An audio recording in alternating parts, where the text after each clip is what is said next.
你是谁决定了你的人格类型，而不是你的人格类型决定了你是谁。Hello， 大家好，这里是刷刷。这期和大家分享一个有趣的研究，是 Dario Nadi 博士历时5年探索16人格类型和大脑动态的一个结果。整个研究很长他出版了一本书，叫做《人格神经科学》The Neuroscience of Personality。这个私信我关键词电子书在合集中是有的，不过全部内容比较多，这里主要总结一下他在2011年被邀请到谷歌进行的研究分享。好，我们话不多说，一起来看一下，有些结果真的非常的有意思。在5年的研究中 ，Nadi 的研究对象主要是大学生，结合荣格类型理论，确定了他们的 MBTI 人格代码，也就是比如 INFP、ISFJ 这样的缩写。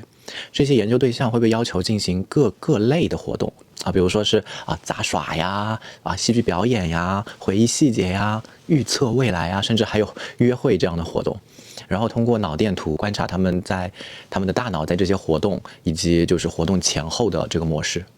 为了方便解读呢，大脑根据大致功能被分为了不同区域，我给大家翻译了一下，然后可以存一存。大脑新皮层的活跃情况被用这样的方式展示，其中红色和黄色呢就代表活跃，蓝色和绿色呢就代表较不活跃，而黑色呢则代表完全没有活动。好，先说结论。按照 MBTI 的2分法，也就是内向 I 和外向 E、思维 T 和情感 F 这样的对立呢，很难找到和大脑活动直接的关联。不过结合荣格的8种心理类型，也就是内倾感觉 SI、内倾直觉 NI 这样的认知过程，就可以发现人格类型与大脑新皮层活动有效的相关性。研究发现相同人格类型的人只有3%的可能性具有一样的大脑活动模式，所以每个人真的都是非常的特别的。用一个刻板印象套在某一群人的身上非常的不切实际。因为一点点细微的大脑模式的不同，都可能导致天差地别的外在行为。不过，相同人格类型的人呢，有超过85%的可能性具有50%以上的相同的大脑模式，更有超过50%的可能性具有接近80%相同的大脑模式。而相反的人格类型，大脑模式的重合率仅为0%。这是一个 INFP 和一个 ESTP 持续监测2小时的平均脑活跃情况。他们具备了完全不同的认知过程，也呈现出了完全不同的大脑模式。很明显 ，INFP 这边自然状态下更侧重于决策、价值观、语气和动机，而 ESTP 这边更侧重开放、推理、衡量、分类和定义。从荣格类型的角度完全能够解释得通。虽然 INFP 和 ESTP 都属于 P 类型，更顺应变化，但是 INFP 的主导功能是 FI 内倾情感，是决策和判断的功能，而 ESTP 的主导功能是 SE 外倾感觉是感知和吸收信息的功能。所以反而在变化的新信息的方面ESTP 的活跃程度略高过 INFP。但是要注意的是，这里的脑区活跃和能力无关，代表的是胜任感和投入程度侧面说明了人格类型真的和能力没有必然的关系。一个人可以疯狂的激活推理的脑区，但是缺乏足够的知识的话，每次都可以推理出错误的结果而这里是一个 ENFJ 和一个 INTP 在面对尴尬时的大脑对比。很明显可以看到，哪怕是特别轻微的刺激下，都会引发 ENFJ 大脑中社交与尴尬相关区域的这个活动，而哪怕是面对中度的刺激 ，INTP 对应的脑区仍然保持零活跃度。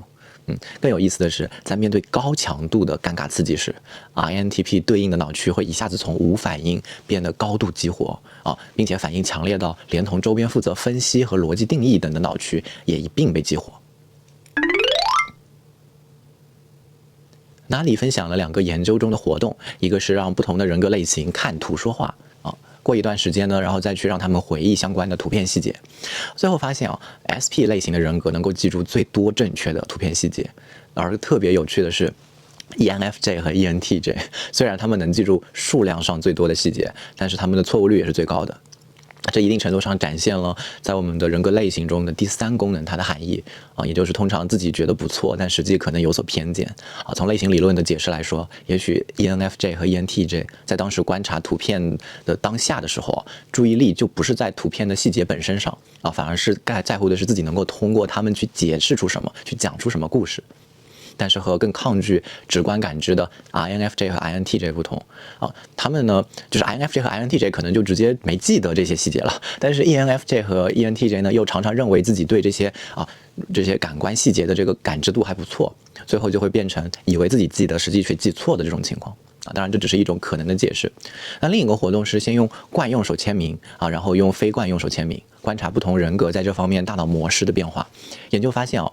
实感 S 类型的人格在用惯用手的时候表现出更高的平均脑活跃度直觉 N 类型的人格在用非惯用手的时候反而表现出更高的这个平均脑活跃度。后来去询问原因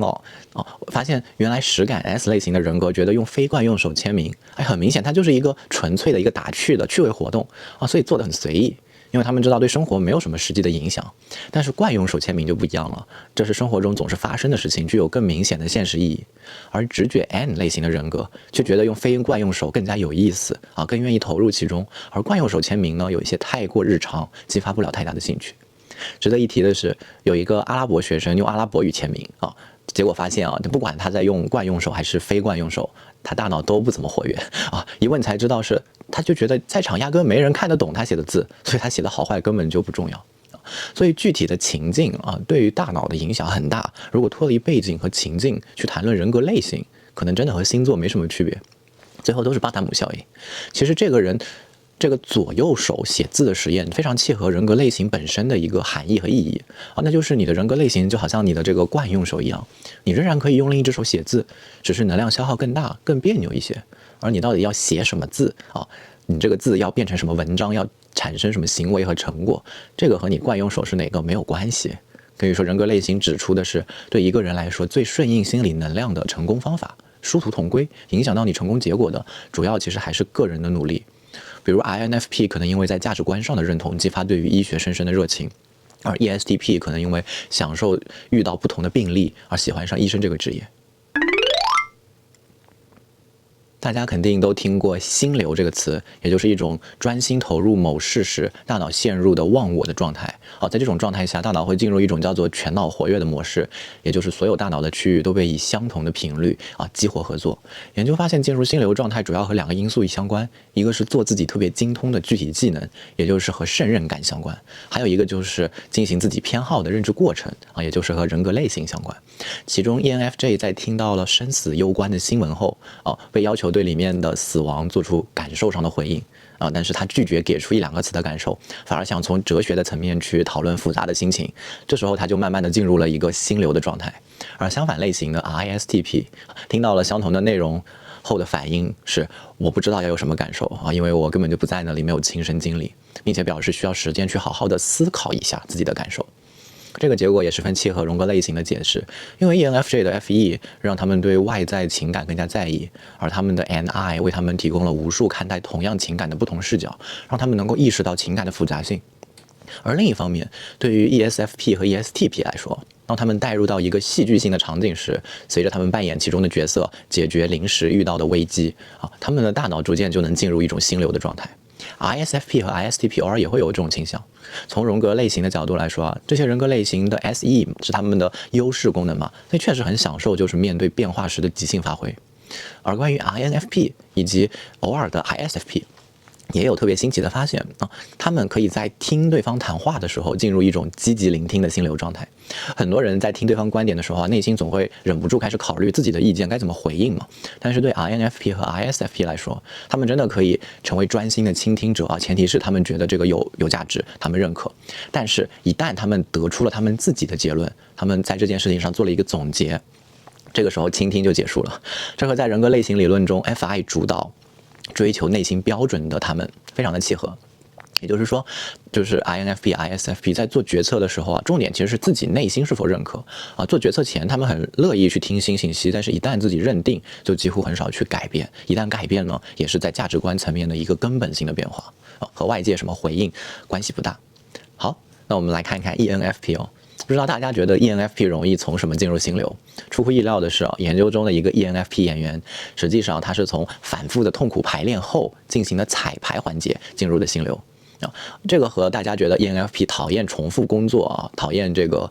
机械式的表演就一反常态嘛。但是我个人的角度其实是心流其实是一种需要投入和较为沉浸的状态，类似于一种集中的状态。所以当 ENFP 克服了自己对第4功能 SI 也就是记忆细节流程的抗拒的时候啊，把这些变得熟练之后，他就可以很集中的投入在后续的排练中，而不因为记不住台词啥的总是思绪飘到窗外被打断啊。另外其实积极的全脑活跃也不止心流一种，对 ENFP、ENTP 这2种就是 NE 外倾直觉为主导功能的人格类型来说，他们都更容易进入一种叫做圣诞树的全脑活跃模式，就是各个脑区并不是保持在相同的频率一起协作，而是不断的 bling bling 的闪烁啊，好像霓虹灯一样，就是一会儿这个脑区在运作，一会儿那个脑区在运作，交替的进行